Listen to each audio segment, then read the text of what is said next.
Stunting terjadi pada anak di semua daerah di Indonesia.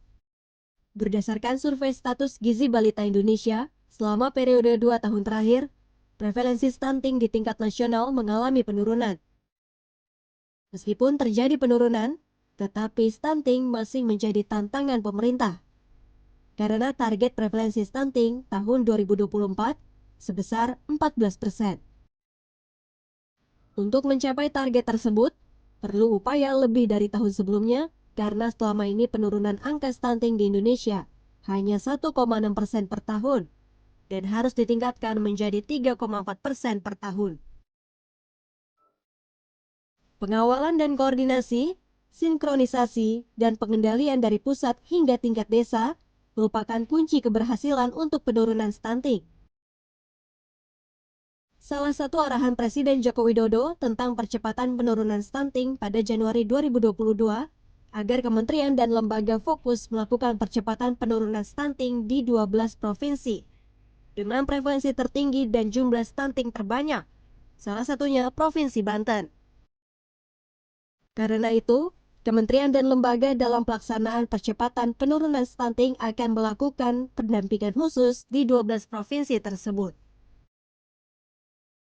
Stunting merupakan gangguan pertumbuhan dan perkembangan anak akibat kekurangan gizi kronis dan infeksi berulang yang ditandai dengan panjang atau tinggi badannya berada di bawah standar yang ditetapkan oleh menteri yang menyelenggarakan urusan pemerintah di bidang kesehatan.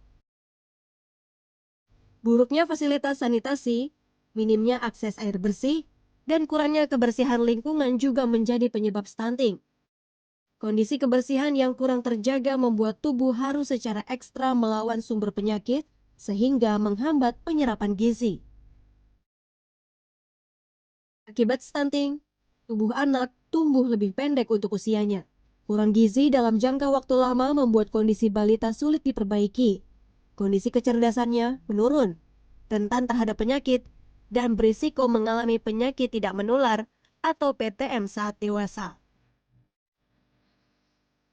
Stunting dapat dicegah antara lain melalui pemberian tablet tambah darah dan pemenuhan gizi pada remaja putri dan calon pengantin. Pemenuhan kebutuhan gizi ke fasilitas kesehatan dan pemeriksaan kesehatan secara rutin bagi ibu hamil.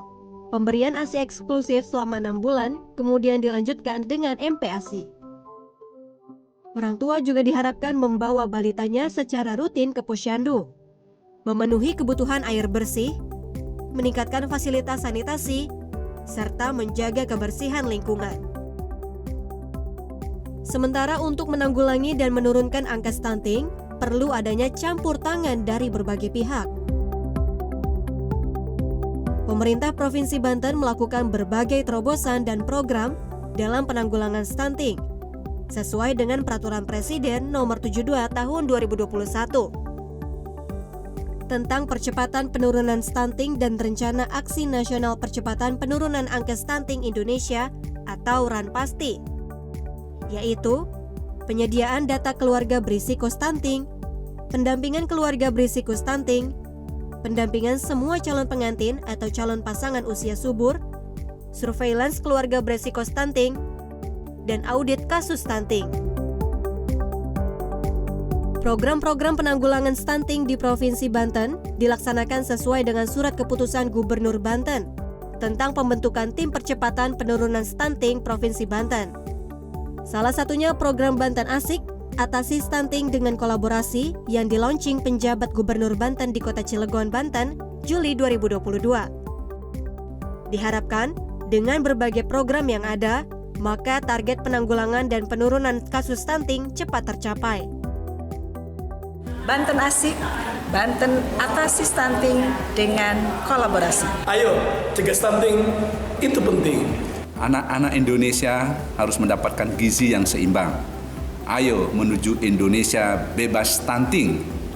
Anak terlindungi, Indonesia maju.